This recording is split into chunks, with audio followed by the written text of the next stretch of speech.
di podcast Fakultas Hukum, tempatnya informasi dan inspirasi.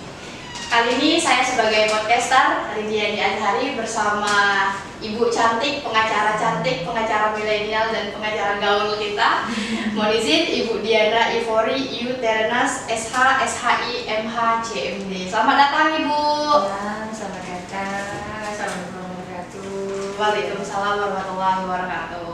Baik, untuk teman-teman online kita kehadiran alumni kita juga, alumni yang sudah sukses. Beliau seorang pengacara, jauh-jauh datang dari Bali ya Bu ya? Dari Bali. Udah berapa lama Bu di Palembang? Maksudnya dari kapan baliknya? Iya baik.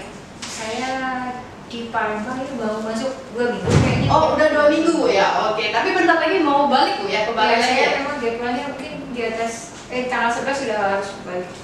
Udah harus balik lagi ke Bali. Ini suatu kehormatan sih untuk podcast kita yang baru. Beliau tamu ketiga, Ibu tamu ketiga yang kita undang ke sini. Plus tamu terjauh juga Bu. Gitu. Saya.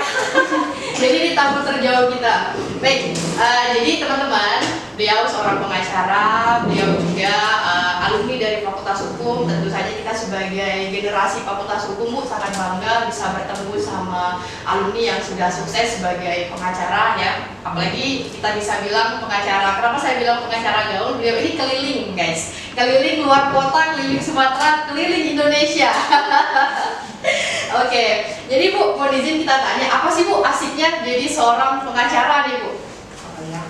Baik, saya sama sekali ini ya. Pagi ini bisa kesini dulu ya. Saya bisa ada waktu dan kesempatan. Kehormatan bagi saya diundang di podcast ya. Fakultas Hukum Muhammadiyah Palembang, Sumatera Selatan, Indonesia. Iya. Kebenaran saya alumni 2017. 17. Ya. Oke. Waktu itu saya mungkin buat pengantar dulu ya. Siap, mulai Bu, lanjut. Saya alumni 2017 dan saya asuhan ya, saya PA-nya PA-nya saya itu Pak Abdul Hamid. Oh, Bapak Dekan kita sekarang Bu ya. Siap. Alhamdulillah, saya terima kasih sekali saya bisa hadir pagi ini di sini dengan referensi beliau gitu ya. Tadi malam saya secara tidak sengaja akhirnya saya direferensikan untuk hadir di sini dan mungkin menyenangkan sekali nih gitu ya. Dan kejutan juga untuk saya. Satu sisi selain daripada itu profesi saya adalah pengacara, itu pun dituntun ya oleh salah satu dosen di sini juga, dosen saya juga Pak Ridwan Hayatuddin. Siap, Pak Ridwan Hayatuddin. Jadi kedua orang ini yang mempunyai potensi besar sehingga saya jadi duduk seorang pengacara. Oke. Mungkin tadi yang ditanyakan apa ya ini? Maaf nih saya. Kita mau tahu nih Bu, apa namanya kalau dengar cerita-ceritakan Ibu sering keliling Indonesia. Nah, asyiknya jadi seorang pengacara beracara keliling Indonesia itu plusnya sebagai traveling itu gimana itu Bu? Oh iya. Sebenarnya profesi pengacara ini menantang ya. Iya. Menantang. Dari awal pernah saya juga podcast di tempat lain, itu profesi ini sangat menantang, tapi menarik ya menurut saya. Saya di beracara ini, saya coba membuat suatu pekerjaan itu santai dan mengasihkan. Teknik yang saya buat itu beracara di beberapa tempat di Indonesia dan juga di beberapa negara yang saya sudah coba lakukan dengan membuat tim-tim. Jadi tim-tim kerja. Jadi tim-tim sidang yang saya buat berbagi rezeki juga. Sesama kan advokat pengacara gitu. Misalnya tim sidang di Jambi, di Jakarta, di Bali, di Lampung dan seterusnya. Berarti itu hampir seluruh Indonesia. Iya. Ibu ada gitu ya, Ibu udah pernah ke sana. Sampai di luar loh, saya di Australia, di Singapura. Ya saya kan nyebrang sampai luar Indonesia. Wow. Jadi untuk teman-teman pasti yang punya keinginan jadi pengacara itu semakin senang nih Bu. Apalagi negara sampai ke luar negeri itu loh. Keluar negerinya udah kayak kalau dari Palembang tuh udah Ibu anggap Lampung mungkin ya, padahal bagi kita itu sangat jauh kayak luar negeri. Ibu keluar negerinya kayak keluar kota gitu ya. Oke. Ini Bu mau ditanya Bu, perihal cita-cita. Ini kan kita anggap cita-cita untuk kita ya sebagai anak-anak yang masih menuntut ilmu. Apakah dari dulu Ibu udah punya cita-cita sebagai pengacara Bu? Atau mau menarik sekali Bu? Ini menarik ini. Oh buka buka ini memori. Sebenarnya Gimana saya Bu ceritanya Bu? sebenarnya saya dari SD itu saya kelahiran di Paju 6 April 1972. Oke, siap. Saya punya orang tua, almarhum ayah saya Yolah Mudi, ibu saya Halimah. Oke. Mereka menetap, kalau ibu saya dari Kombling asalnya. Oh gitu. Kalau ayah saya dari Lahat. Lahat, Sumatera siap. Selatan semua ya. Iya, Sumatera. Saya dilahirkan di kota, di daerah Paju namanya, daerah Iya. Paju. Di Palembang itu ada namanya daerah Paju, Ah. di Paju. Nah, di situ. Jadi situ saya SD-nya SD Pertamina. Oke.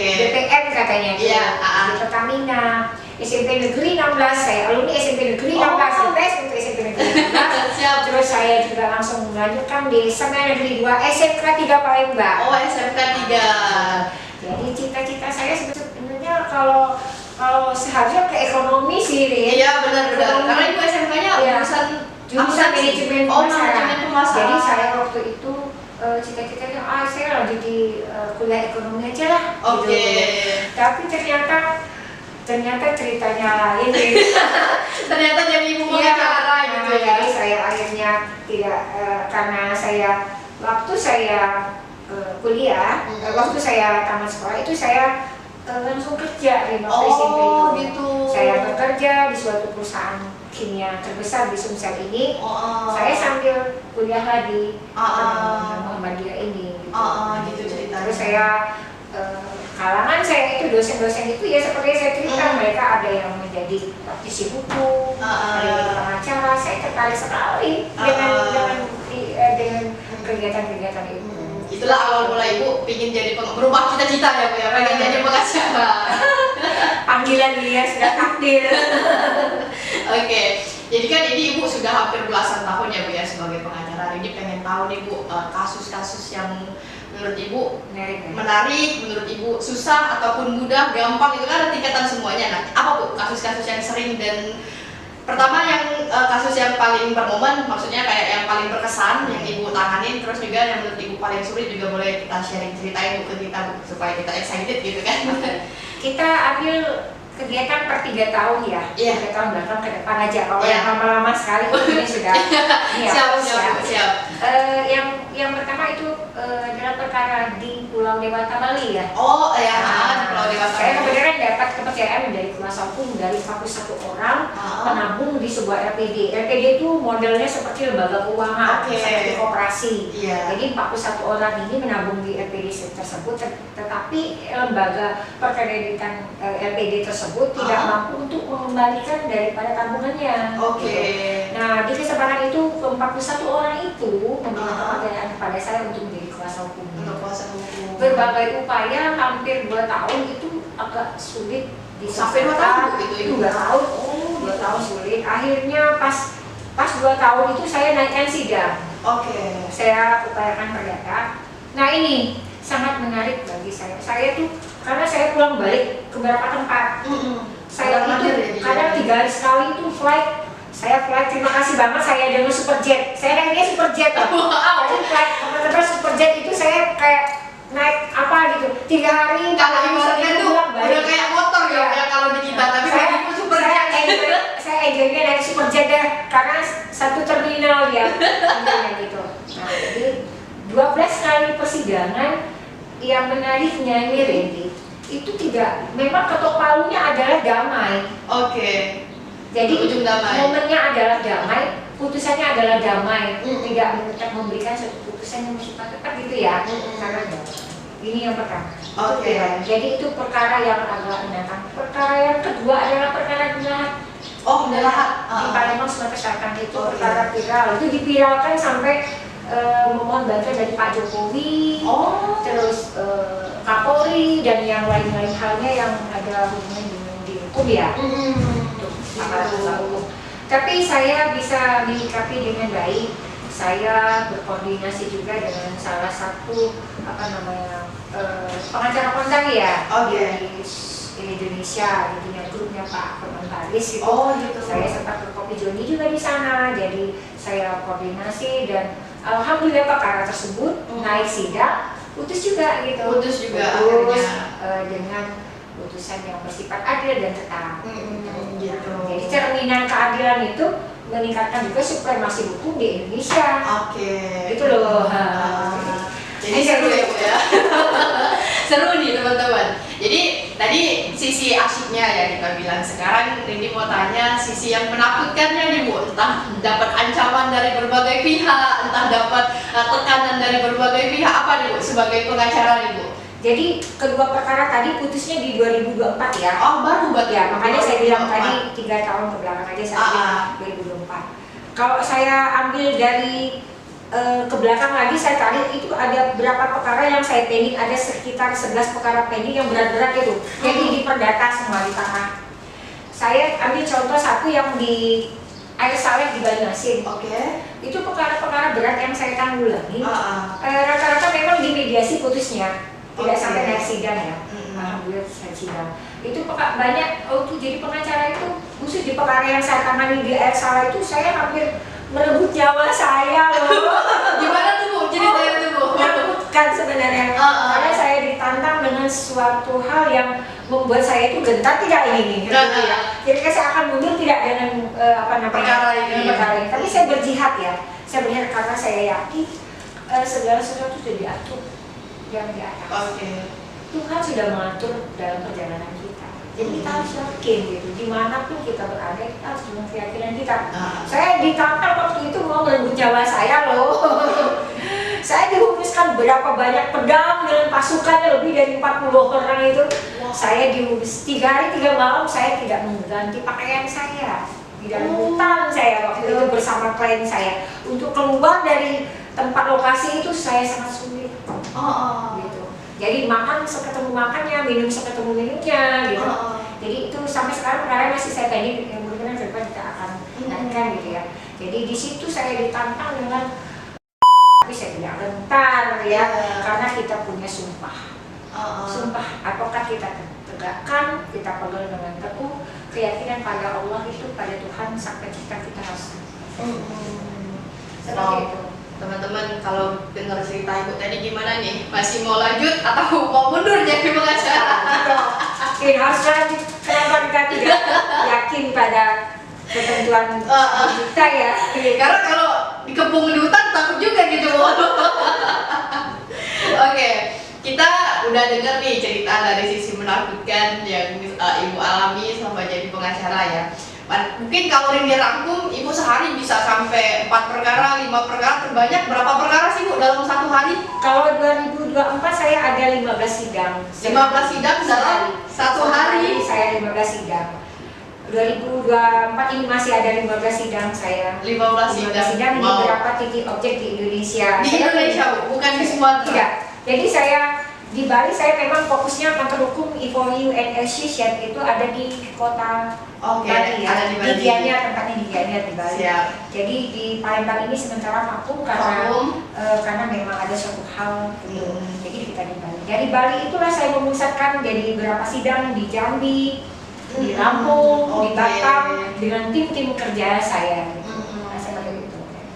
I4U Association itu ada di kota Bali ya, di Gianyar, tempatnya di Gianyar di Bali.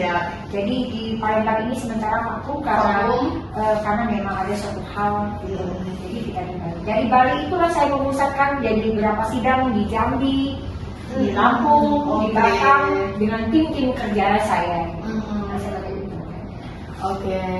Jadi ini teman-teman kita mungkin udah 10-15 menit mendekatkan diri dengan seorang pengacara yang sangat luar biasa pengalamannya ya. Ini di luar dari cerita nih Bu, kita cuma tahu biasanya kita cerita senangnya doang sebagai pengacara yang kita lihat dari kaca seorang pengacara. Ternyata setelah kita tanya ada juga ininya cerita-cerita horornya ya, lebih horor dari film-film hantu ya teman-teman, karena bener-bener horor itu Bu kalau dikepung. Kalau posisinya di kita mungkin juga bingung mau ngapain, mungkin udah nangis itu di hutan. Oke, ini terakhir Ibu dari Ibu pribadi, apa nih Bu harapannya untuk generasi selanjutnya, khususnya di Fakultas Hukum Universitas Muhammadiyah Palembang gitu? Oh ya baik. Mungkin pada kesempatan ini sedikit saja yang mungkin saya bisa sampaikan ya, mungkin sedikit untuk pegangan atau pesan dari saya, pesan dan pesan gitu. Dalam satu sisi saya dididik menjadi seorang sarjana hukum. Oke, siap. Sarjana hukum artinya saya harus memahami sepenuhnya sebagai sarjana hukum. Siap. Duduklah dalam opsi sebagai sarjana hukum. Jadi dimanapun itu manfaatkan ilmunya. Siap. Saya pesan manfaatkan ilmunya, benar kata Pak Dekan itu. Manfaatkan ilmunya itu di mana saja. Iya. Ya, dalam perseteruan orang di bidang ekonomi, di bidang apa gitu, pasti orang hukum itu penting, diperlukan. Benar kata Pak Dekan kita. Siap. Itu dalam satu pandang sisi sebagai artinya mahasiswa ya, sebagai artinya alumni daripada Fakultas Hukum khususnya Muhammadiyah, the best untuk Muhammadiyah, the best saya untuk Muhammadiyah, the best untuk Muhammadiyah. Jadi mahasiswa Muhammadiyah itu harapan saya terdepan nanti ya, saya Muhammadiyah terdepan ya. Jangan ragu untuk melangkah, jangan ragu untuk menjadi lebih yang terbaik dari yang terbaik. Pesan saya. Terus satu sisi lagi di profesi, sebagai profesi ini pengacara ini profesi yang sangat menantang. Benar. Tapi kita harus mencintai profesi tersebut. Siap. Profesi pengacara ini dalam satu sumpah advokat. Jadi satu kesatuan itu ada rekan sejawat namanya. Masing-masing pengacara itu tetap dalam satu sumpah. Jadi kita harus sama-sama, artinya sama-sama rekan pengacara itu di dalam sidang itu memang kadang kami perang, tapi di dalam satu sisi di tempat lain kita tetap jadi sahabat, jadi rekan sejawat. Oke. Jadi rekan sejawat. Jadi tidak usah pakai persaingan segala macam. Kita dalam satu sumpah, gitu. Satu sumpah dalam penegakan kebenaran dan keadilan. Itu dalam profesinya. Dalam keseharian saya juga artinya pengabdian di masyarakat. Saya masih menampuk jabatan sebagai kuasa hukum dari satu sekolah di Sumsel, SMA Negeri 3 Bangunan. Oke, siap. Dalam jabatan juga saya sebagai ketua Dewan Pimpinan Wilayah Peradan itu Persatuan Advokat Nusantara di Sumatera bagian selatan. Siap. Jadi itu pengabdian kita di dalam masyarakat. Jadi kita harus bisa menempatkan dengan posisi yang kita. Ibu rumah tangga ya ibu rumah tangga saya. Bonusnya Bu ya. Gitu. Jadi happy gitu sendiri. Oke, sangat-sangat happy dong ya. Keliling dunia dulu. Ini satu lagi teman-teman tambahan, Ibu bulan berapa Bu yang mau pindah? Oh iya, saya di September. September. Saya mungkin akan hijrah ke USA di Amerika. Di Texas saya mungkin akan pindah ke sana. Jadi ada kegiatan dan rutin bersama suami saya di sana akan pindah. Jadi saya mohon juga izin, tapi tidak lepas hubungan juga untuk misi-misi, baik itu untuk manusia, baik itu khusus untuk yang namanya praktisi hukum. Jadi akan saya lakukan dan saya buat lebih baik gitu. Jadi dimanapun nanti tetap jalan terus ya. Siap Bu, siap. Oke, jadi ini teman-teman ibunya hijrahnya bukan main-main, langsung pindah benua ya teman-teman ya. Jadi semoga kalau ibu pulang lagi ke Indonesia kita bisa silaturahmi lagi, kita undang lagi ke podcast ini. Jangan sungkan-sungkan Bu ya. Kita kesini lagi. Masa saya senang, saya malah senang memberikan inspirasi, beri semangat untuk para alumni, terutama alumni. Dan saya juga terima kasih kepada ketua ikatan alumni ya, ikatan alumni Fakultas Muhammadiyah. Saya juga kemarin ikut alumni, wah the best untuk acaranya sangat luar biasa gitu. Siap. Oke, Ibu juga semoga kerjaan di USA lancar. Kita doakan. Nanti kalau seandainya kita butuh bimbingan dari anak-anak online Ibu, nanti kita temuin Ibu atau hubungi Ibu kembali ya Bu ya. Saya akan selalu setia juga. Jalur khusus nih Bu ya. Anak-anak fakultas hukum. Baik. Oke, mungkin Ibu itu dulu. Terima kasih. Mungkin 10 sampai 15 menit. Mungkin udah lewat kan 15 menit. Saking asiknya ngobrol sama Ibu nih. Makasih banyak udah meluangkan waktunya jauh-jauh ya teman-teman. Mungkin ini tamu terjauh kita pertama dan perdana yang kita datangkan di Fakultas Hukum. Mungkin itu dulu teman-teman. Boleh saya pesan satu. Boleh satu lagi. Untuk rekan advokat khususnya di Palembang Sumatera Selatan. Ayo kita ramaikan podcast ini. Oh siap. Fakultas Hukum apa di Palembang? Ayo setelah saya ikut lagi susul dong para. Iya, ditunggu ya Pak ya. Ditunggu. Palembang Sumatera Selatan berapa payung yang ada di Iya, sosial ini? siap. Payung Oke, kita lanjutkan podcast Universitas Madya Palembang bersama saya Ibu. Siap. Oke, teman-teman dan teman-teman online lainnya, terima kasih Bu sekali lagi. Sebelum kita tutup, kita gini dulu Bu, bareng-bareng salam anak hukum. 1, 2, 3, salam anak hukum. Yeay. Oke, wabillahi taufiq wal hidayah. Assalamualaikum warahmatullahi wabarakatuh.